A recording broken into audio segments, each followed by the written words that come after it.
Hablando de leyendas, esta es la principal leyenda que existe aquí es la principal leyenda que existe aquí en nuestro México.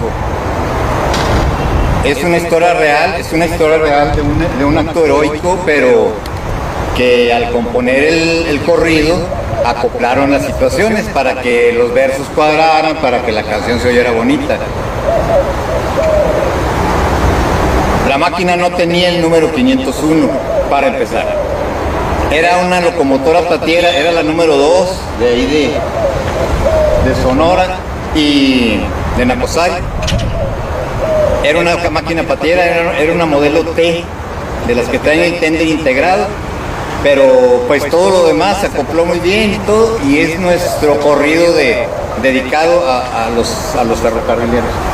Entonces, hablando de leyendas, como les digo, una leyenda también muy interesante es una que se mueve mucho, se escucha en Estados Unidos cuando clavaron el último clavo del ferrocarril que unió el este y el oeste en Utah, ahí en el promontorio. Se dice que cuando clavaron el último clavo, conectaron un alambre del telégrafo al clavo y otro alambre del mismo telégrafo al martillo. Entonces, como era noticia nacional que ya se iba a unir el ferrocarril, transmitieron a todo el país, obvio, al medio ferroviario, por telégrafo, los martillazos que dio el funcionario aquel al clavo, y fue la primera transmisión que fue simultánea en todo el territorio de Estados Unidos. Era en 1862, o sea, fue muy significativo porque antes de esa fecha, para ir de la costa este a la costa oeste de Estados Unidos, era hasta un mes de camino, por brechas, a caballo, obviamente, eran épocas muy antiguas. Cuando ya se establece la comunicación ferroviaria, en una semana se iba de costa a costa.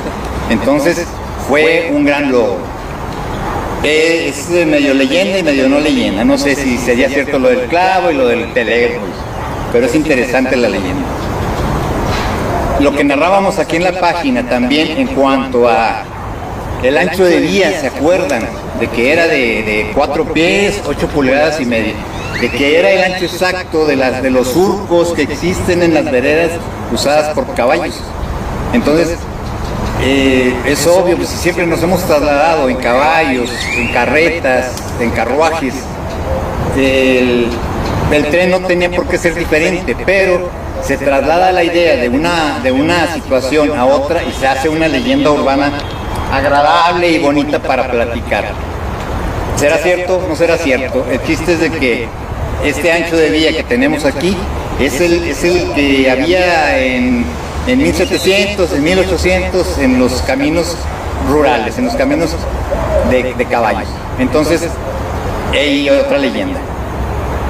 Otra leyenda que platicábamos es una semileyenda de nosotros aquí en México, los pueblos que se crearon alrededor de las estaciones de abastecimiento del ferrocarril. El ferrocarril, cuando era la época del vapor, tenían una autonomía de 80 a 120 kilómetros entre estación y estación antes de que se terminara el carbón o antes de que se terminara el agua.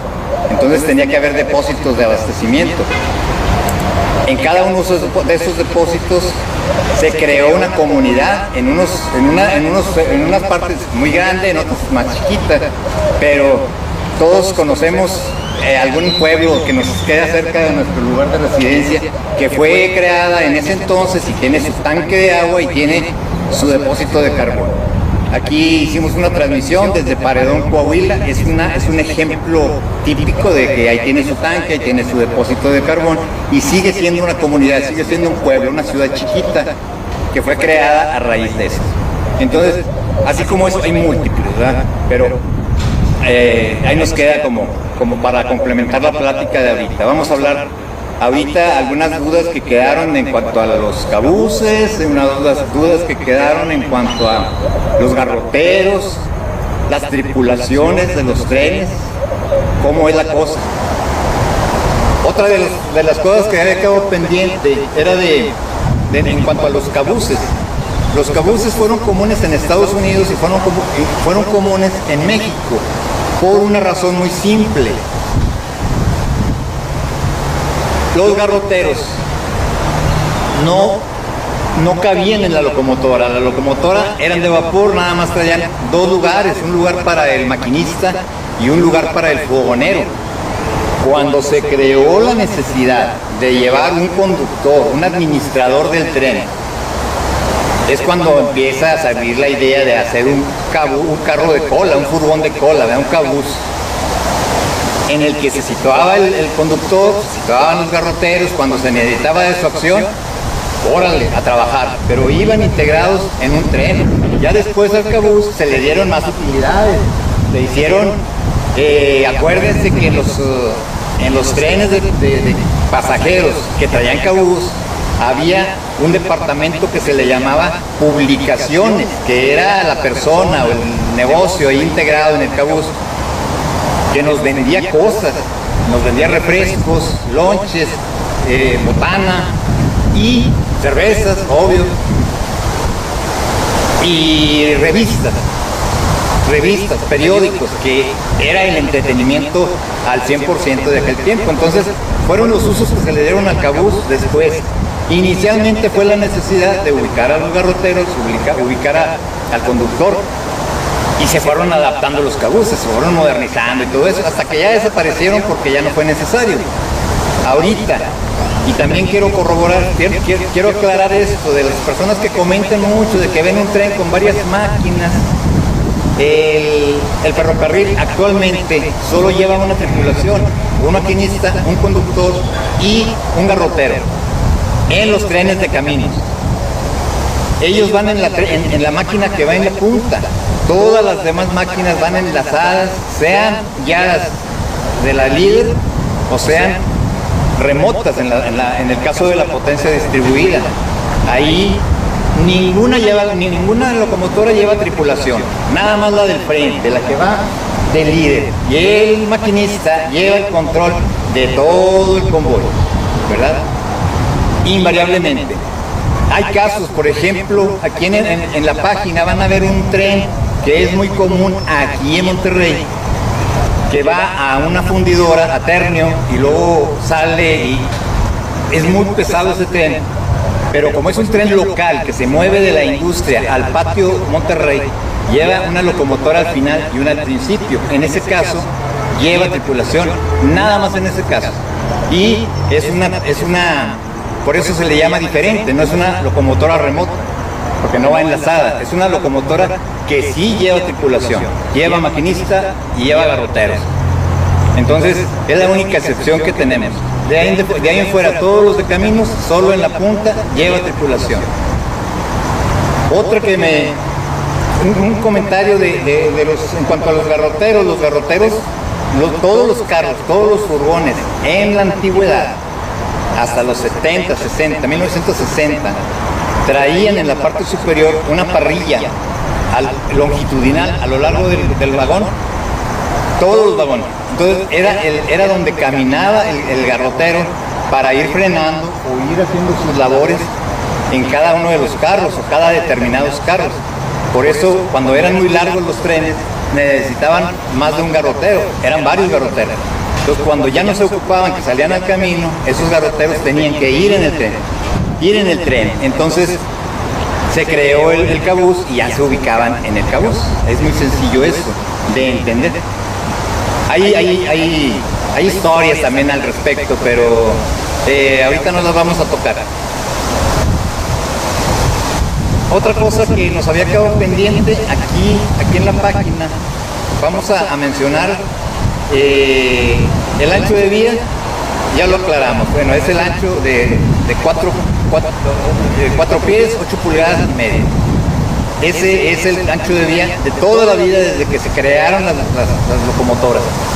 Recuerden que la primera locomotora de vapor, el primer tren de vapor que corrió en un lado, ahí por Nueva York, ese tren fue creado, la locomotora la inventaron aquí en Estados Unidos, no era importada, la crearon ahí, y como no tenían vagones, porque era en 1820 por ahí, no tenían vagones, entonces adaptaron lo que había, lo que tenían a la mano, que eran carros diligencia, que eran los que eran jalados por 4 o 6 caballos, o 2, ¿verdad? Les quitaron los caballos, le pusieron ruedas de fierro y las subieron a la vía. Esas fueron los primeros carros que hicieron. Entonces, los subieron a la vía, le pusieron la locomotora. Cada uno de los carros, como eran las diligencias traen en un lado la palanca del freno. Entonces, era una locomotora y 3 diligencias en la vía. Cada carro de diligencia llevaba un garrotero que enfrenaba, ¿verdad? Entonces, ahí nace un poquito la historia de los garroteros, porque era en los inicios del ferrocarril. Entonces, nos queda bien claro que en el ferrocarril los garroteros nacieron casi junto con la necesidad de viajar simultáneamente.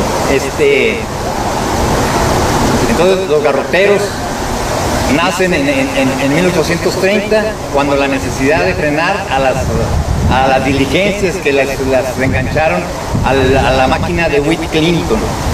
Y posteriormente, cuando eran muchos garroteros, tenían que ubicarlos en algún lugar del tren y inventaron el cabuz. En Estados Unidos fue muy común, y nosotros en México, como heredamos toda la infraestructura de Estados Unidos, aquí fue muy común el cabuz también. Entonces,